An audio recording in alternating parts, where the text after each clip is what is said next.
repairs are making good progress. Hope it's all going smoothly. Oh, hey look! They made it back as well! Flintz! Llama! How did it all go? All is well, thank you. Nefer and Yehuda had to stay at the curatorium to wrap things up, so they won't be joining us for now. I ran into Miss Anefa and Miss Aino on the way back. Their work is still in progress, so I suspect they won't be back for a while either. You seem rather cheerful today, Mr. Flintz. I certainly am. I achieved what I set out to do and came away with more than I bargained for. Fighting alone can get quite tedious, but I had the good fortune to run into a pair of brave young warriors. We meet again. How have you been? Albedo! What are you doing here? Thankfully, tracking you down turned out to be a lot simpler than we envisaged. These two courageously lent me a hand while I was fighting the wild hunt. When they told me they were Servarka's colleagues, it all made sense. And given how people of outstanding talent tend to cross paths, it's no wonder you're already acquainted. So, who's your travel buddy, Albedo? Why don't you come and introduce yourself?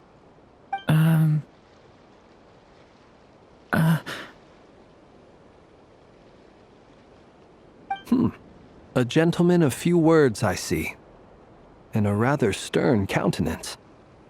I presumed you were acquainted with him. Is that not the case? It's nice to meet you. Again. We've technically met before. Wait a sec! You're Mini Durin! That's right. It's me. I'm glad to see you again. By the way, he says it's okay if you drop the mini. Yeah, I'm not as mini as I used to be. Interesting, isn't it? The first step towards blending into human society appears to be reflecting on whether one's name really reflects who they are. Wow! You look so different! In a good way, of course. It's great to see you looking so healthy. Thank you, Paimon. And although you're as mini as ever, I understand that diminutives don't always convey endearment. I'll be sure to simply call you Paimon as a sign of my great respect for you. Wow! You're such a smooth talker now. Paimon could get used to this. From now on, you may refer to her as your esteemed guide, Paimon. Personally, I think our little Paimon is the perfect size. When people call her Little Paimon, it's just because she's so adorable that they can't help themselves. If that's not a sign of endearment, what is? You're absolutely right, Miss Lauma. My brother still has a long road ahead of him when it comes to understanding human relationships. Anyway, speaking of long journeys, didn't Columbina, leave with you? How come she isn't back yet? She's been catching up with old friends. Wouldn't be surprised if she stopped for a cup of tea, or 10, on the way back. Uh-oh. People are talking about me. Hope it's nothing negative.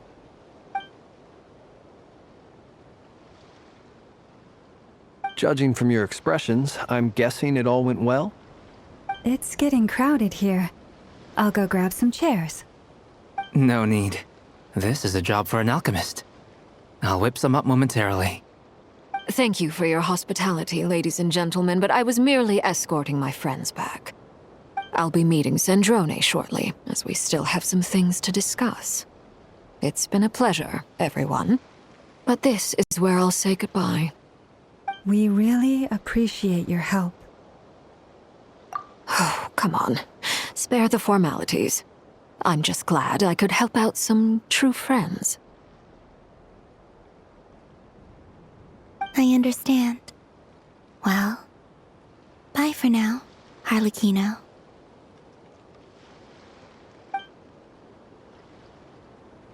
Oh, this place is hopping. It's probably a good thing one of us left.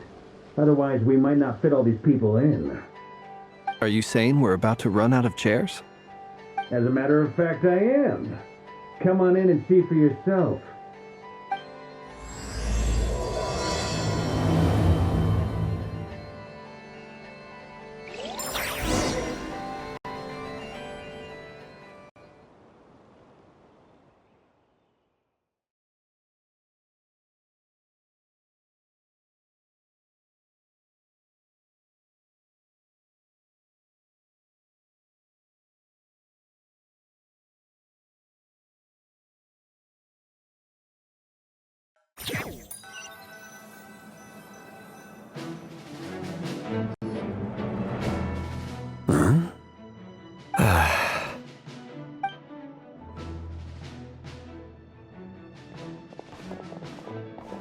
I overheard your little chit-chat outside, by the way.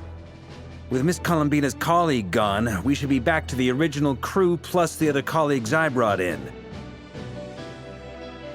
Though, it looks like we have another new face. Someone else managed to rope in a colleague too? Frankly, you and Paimon are the only people I know here.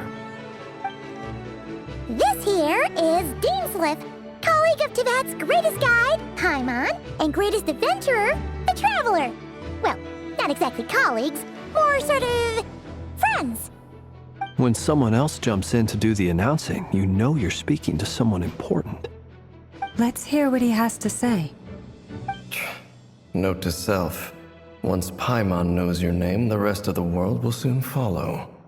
When he comes looking for us, it's usually something important. Paimon's guessing you've heard about the Wild Hunt, then. From the looks of it, you're about to hold a meeting. If I were to say that the Wild Hunt is our mutual enemy, would that earn me a seat at the table? As the saying goes, the enemy of my enemy is my friend. Mr. Dainsliff, there's a seat with your name on it. Though, I can't promise the same for everyone else. Hey, Albedo, think you can rustle up a couple more chairs? After all this time apart, Grandmaster Varka's first order is to rustle up a couple more chairs. I've missed this. Is he being sarcastic? Hey, he's your brother. Why are you asking us? I've still got a lot to learn about the nuances of human conversation. Trying to decipher Albedo's way of speaking has been like jumping in at the deep end. Oh, good point. Paimon gets you now. Don't sweat it. There are people who go their whole lives without getting the hang of it. You're ahead of the game already.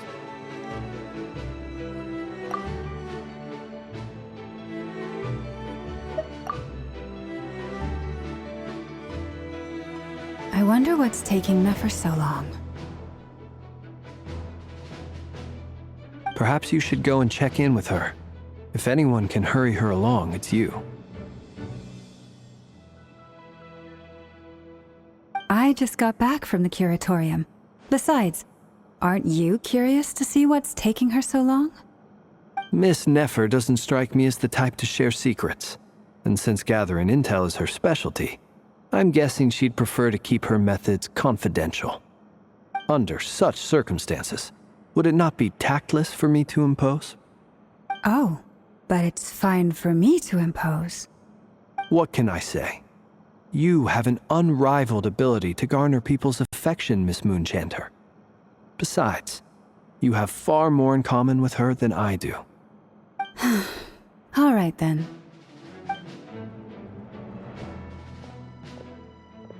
Impressive. She barely fought back at all. I admire your powers of persuasion, my friend. As I'm sure Miss Lauma will realize soon enough, the trick in life is to always pitch in with other people's responsibilities so that you can be selective with your own. Another trick is to simply hide in the background. Spoken like a true sage. Anyway, looks like we've got some time to kill before the meeting. Let's take a little breather, folks. And feel free to chat amongst yourselves. We'll get down to business once the other two arrive.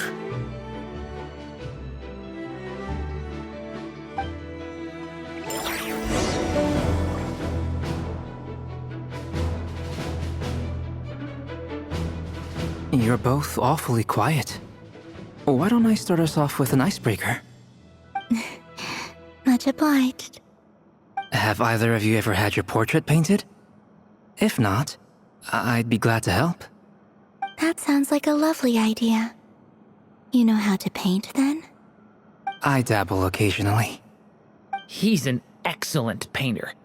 Tables, chairs, people, dragons, you name it. He'll paint it for you. I'm flattered. If I ever get the chance, I'd like to give it a try myself. I'll bear that in mind. Anyway, how about you, Durin?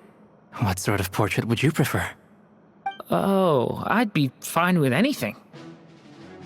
Whatever style feels best to you. Very well. Then I'll play it by ear. You can replicate any style I want? I can try. If you show me a sample, I'll do my best to match it. Thank you. In that case, I'll dig up some reference material for you.